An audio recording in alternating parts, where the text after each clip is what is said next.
pré-agudo, que é aquele que você vai ter e que poderá escapar.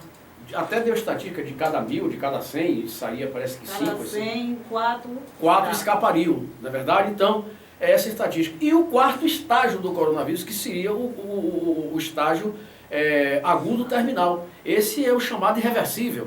Então, Emília, o pós-pandemia será assim um mundo, eu creio que nós vamos ter um mundo assim, um mundo de expectativa, um mundo não sobressaltado, mas um mundo de temor.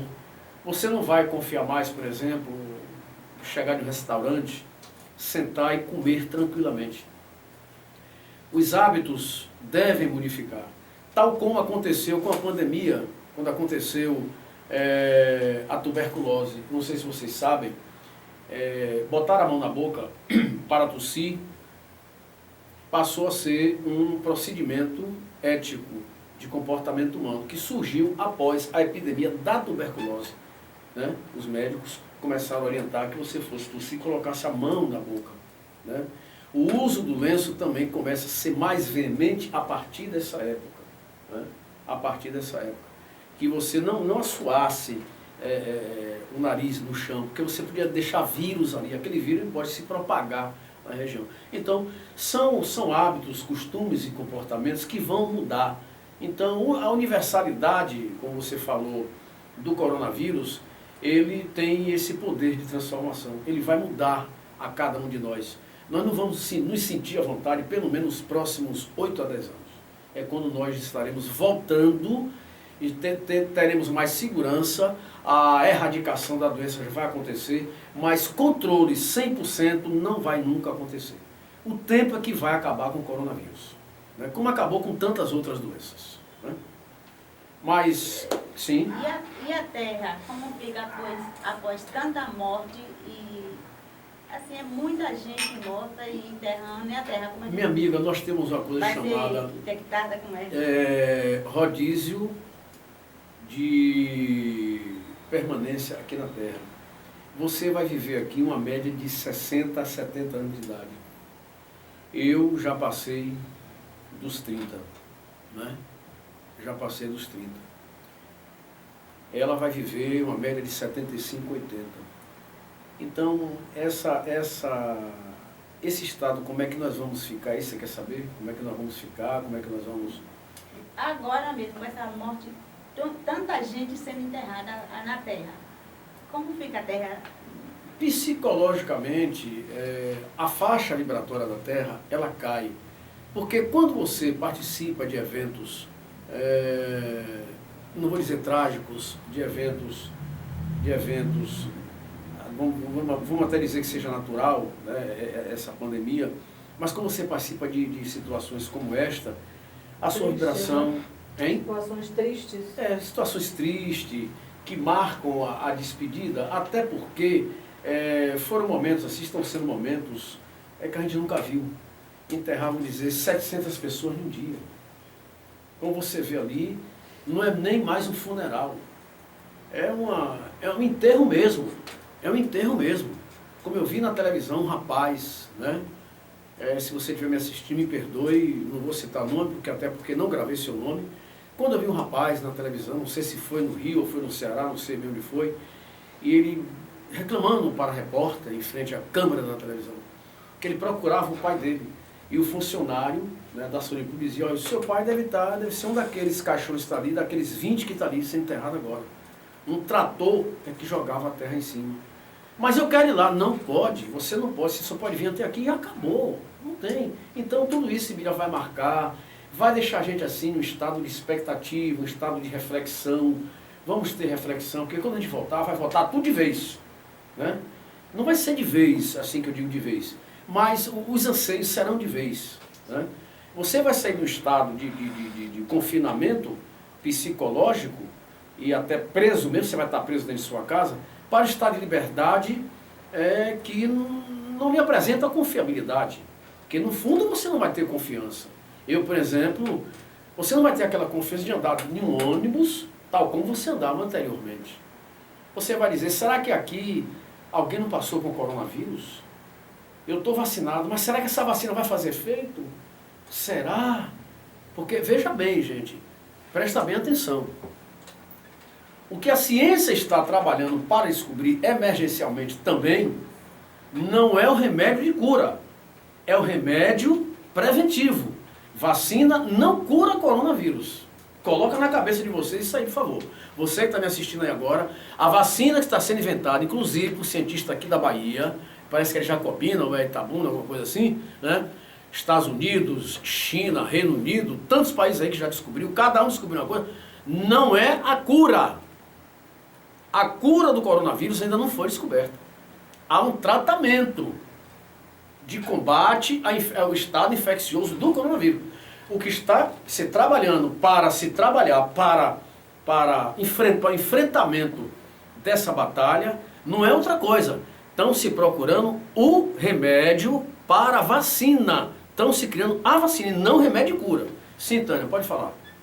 Peraí, mas eu respondi, Emília, a sua pergunta? Ok. Obrigada. Sim. Diga, Tânia.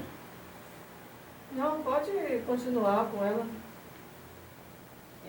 Mas você me falou alguma coisa aí. Não, passa para a amiga Joana. aqui. Professor, eu gostaria de saber de uma explicação pelo simples fato de eu estudar a Bíblia. Acredito no poder do Criador, mas me afinizo mais com a Umbanda. E como sou visto espiritualmente, e qual será o pecado que a pessoa que crê em Deus, acredita no poder, trabalha para ajudar vidas, mas é voltada a outra religião? As suas inclinações, na verdade, são mais para a Umbanda. Você gosta mesmo da Umbanda, a verdade é essa. E como é que você se situa sendo uma pregadora da palavra de Deus, uma professora, uma teóloga também, né? E ministrando aulas das Escrituras Sagradas. Presta bem atenção. O fato de você ser umbandista não lhe exime da possibilidade do direito de fazer qualquer outro trabalho doutrinário. Porque as suas convicções não podem ser alteradas pelo trabalho que você exerce. Eu, por exemplo, eu já fui umbandista. Eu já tive, não fui umbandista, não, eu tive terreiro de candomblé. Todo mundo sabe disso, quem me conhece sabe disso. Eu tive terreiro de candomblé de macumba. Terreiro de candomblé, de baixar Exu, de botar prato de barro, de fazer, de acontecer, né? De ir para encruzilhada, não, que eu nunca fui. Quem ia era meus auxiliares, né? Mas eu fiz tudo isso na minha vida.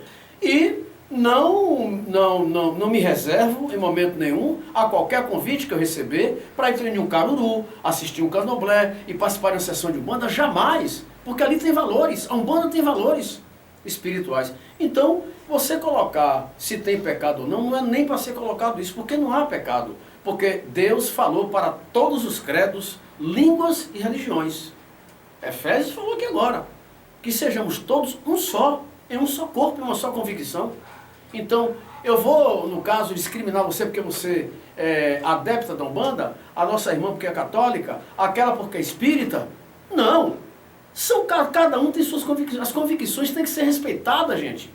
Nós temos que saber respeitar as convicções, respeitar o umbandista, respeitar o cristão, o irmão da Igreja Universal, o irmão da Presbiteriana, da Igreja Deus é Amor, entendeu? Da Igreja Anglicana, da Apostólica Romana, do Espiritismo Kardecista, do Espiritismo Umbandista. Temos que respeitar tudo. Então, o trabalho que você faz é paralelamente valorizado, tanto um como o outro, né?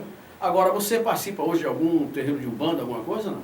Eu não participo, só me afinizo com... Ah, você tem afinidades com a Umbanda. Isso aí é uma coisa que está no seu sangue, está no seu perfil espiritual, está no seu aura, na sua formação, na sua constituição espiritual como ser humano. Mas, mais alguém? Tem alguma pergunta? Eu tenho. Professor Luiz, na sua opinião, quais as causas dos desajustes humanos de todas as ordens? Eu costumo dizer que quando o homem agride o princípio da universalidade do Criador, ele mergulha nos martírios e nas perturbações avassaladoras. Qual é a causa do sofrimento humano? Os desajustes. Dos desajustes humanos. Como é que uma pessoa chega a um desajustes humano? Nós temos, amigo, duas linhas. Quando Jesus falou, Tânia, há duas portas, a estreita e a larga. Ele falou justamente em espiritualidade.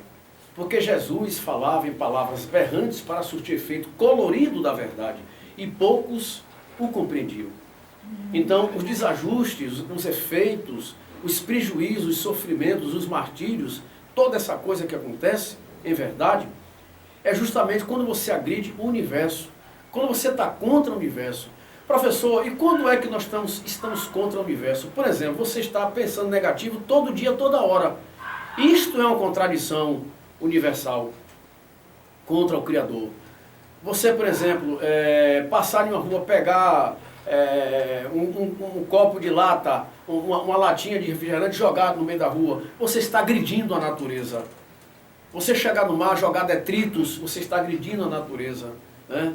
Você ser uma pessoa individualista, personalista, estressista, então você está agredindo o princípio da natureza. Porque o princípio universal da evolução humana está em três fatores, meus amados: humildade, resignação e paciência. São os três fatores que o indivíduo consegue a ascensão humana. Então, toda agressão que nós fazemos ao universo como um todo, porque você, na realidade, é uma partícula de composição dessa universalidade. Você é uma partícula dessa. Esteja você habitando em um corpo ou fora dele. Né? Deu para entender, sim. Agora, okay. Eu gostaria que falasse assim, por exemplo, dos vícios. São outros fatores. Tipo de coisas assim também que prejudicam o ser humano. São. Os vícios, não vamos, eu costumo sempre nessa questão de vício, não me referir tão somente ao cigarro, que é uma droga lícita, né? Aos tóxicos, aos entorpecentes, aos alucinógenos, que vêm prejudicar as pessoas, o álcool demasiadamente usado. Aliás, vale salientar que o álcool, a pessoa, principalmente os idosos, segundo algumas recomendações médicas, se eu estiver errado, que alguém me corrija, é bom que você tome, eu até comentei com você outro dia sobre isso, né? Tomar uma dosagem controlada de álcool, tipo assim, 50 ml, 30 ml, durante uma semana, você tomar um pouquinho de álcool, né? Numa cerveja de malzabia, um vinho fraco, coisa desse tipo, não é? Você, por exemplo, como as pessoas sentam em uma banca, chegam em uma praia 9 horas da manhã e levam 10 caixas de cerveja e sai de lá, ainda chega em casa, aí diz, eu tomei todas hoje, ou vou tomar todas. Só que ele tomou todas. Ele infectou a alma dele. É um indivíduo que infectou, isso é um vício.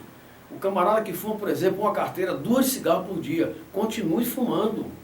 Se o camarada fuma, ele está sendo divertido, o que faz mal, continue, meu amigo, porque isso aí só você está fazendo mal. Se ele quer fumar maconha, quer cheirar cocaína, quer usar LSD, Roupinol, o que for, continue. Mas todo mundo sabe que faz mal ao corpo e, comitantemente, ao espírito que habita aquele corpo. Mas existem outros vícios, piores do que os vícios visíveis, do que o cigarro, do que a maconha, do que a cocaína. Os vícios dos costumes, das práticas humanas. Por exemplo, a inveja é um vício. O desamor, o ódio é um vício. A ganância, a traição, né? O egoísmo, tanta coisa, tudo isso são vícios que existem na humanidade, né? A irresponsabilidade também é um vício que a gente perpetua nele, né? E o comodismo, nós devemos procurar comodidade, mas nunca nos colocarmos na posição de cômodos eternos, porque passamos a ser inoperantes, né? Passamos a classe inoperante. Então, isso é um vício. Tem pessoas que acham que levantou de manhã, fez a comida, foi depois, vai almoçar, vai para frente da televisão, para assistir sessão da tarde, de noite, as novelas que tem aí, da rede tal, ele acha que está fazendo uma grande coisa. Isso é um vício. É um vício da inoperância, né? É um vício do paradio. É um vício da pessoa não estar progredindo em nada. Então essa que é a questão, né? Mas eu acho que a gente está chegando já ao final do nosso bate-papo, né? Tem mais alguma pergunta? Joana? Teria várias, né? Sim, mas vamos lá, vamos... Não, pode fazer, porque ela já tinha falado, aí você pode fazer uma pergunta agora. Tudo bem. Professor, existem comunicações de seres de outros de seres humanos com seres de outros planetas? Como se comunicam? Olha, veja bem. Esse assunto é um assunto que me chama muita atenção. E seres humanos com seres de outro De planeta. outros planetas. Ufologia. Nós estamos falando de ufologia. Até a presente data, não sei a partir de amanhã, nós não temos nenhuma informação que alguém tenha recebido alguma mensagem de um ser de outro planeta. Muito embora existam aqueles mais aprofundados na matéria que é a ufologia, a ciência que estuda os OVNIs, né?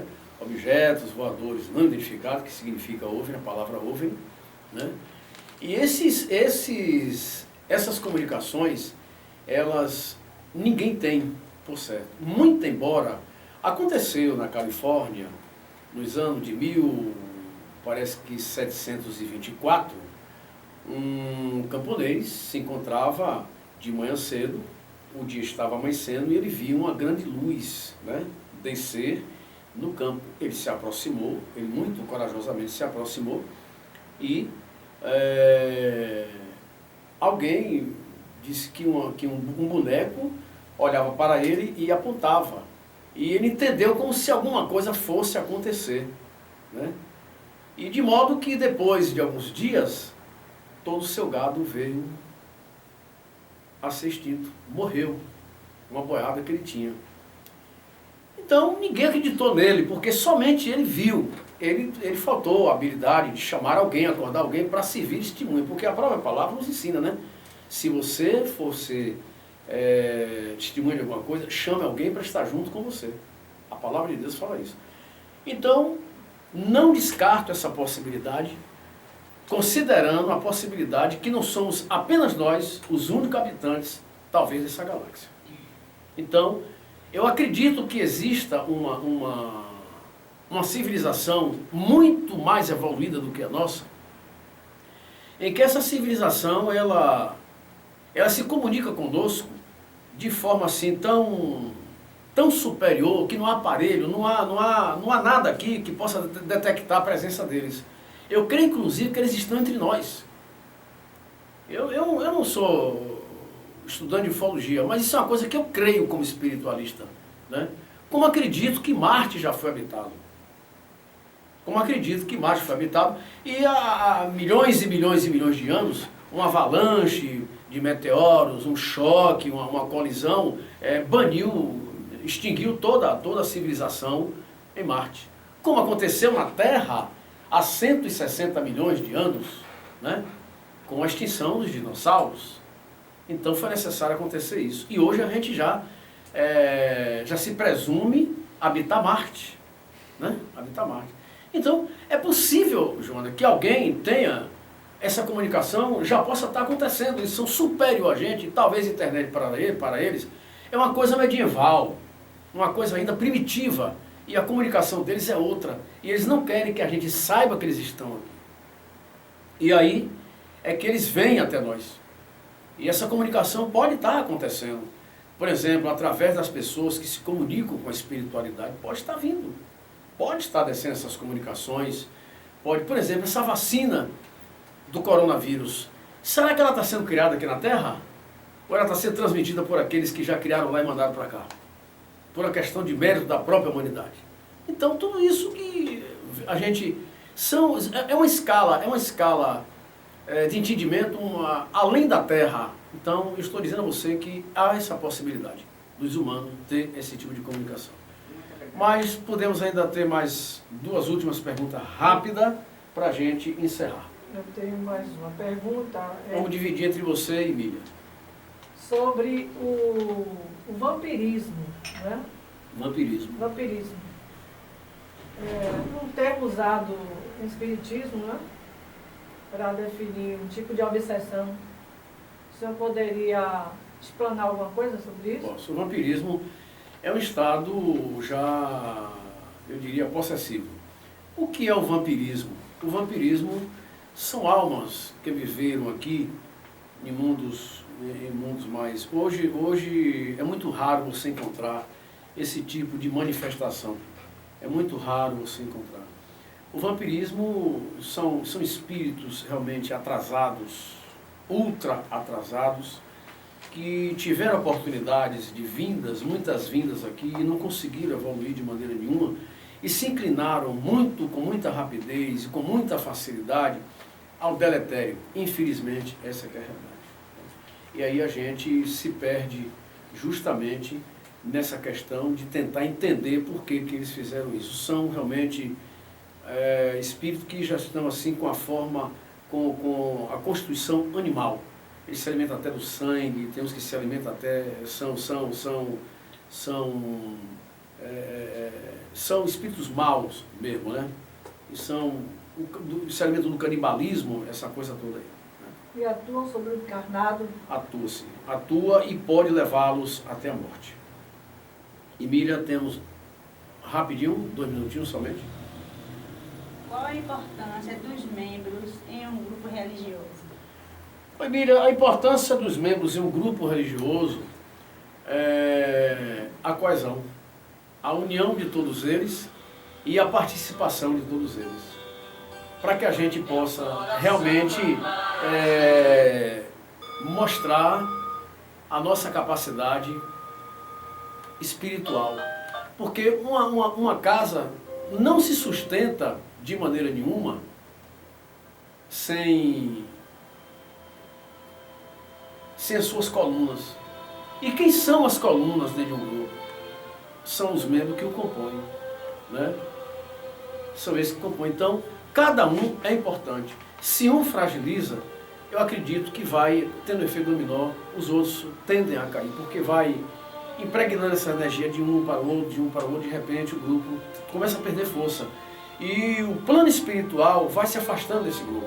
Essa que é a realidade. Mas, respondi sua pergunta. Eu quero agradecer a todos vocês que estiveram aqui conosco nesse dia de hoje, gente.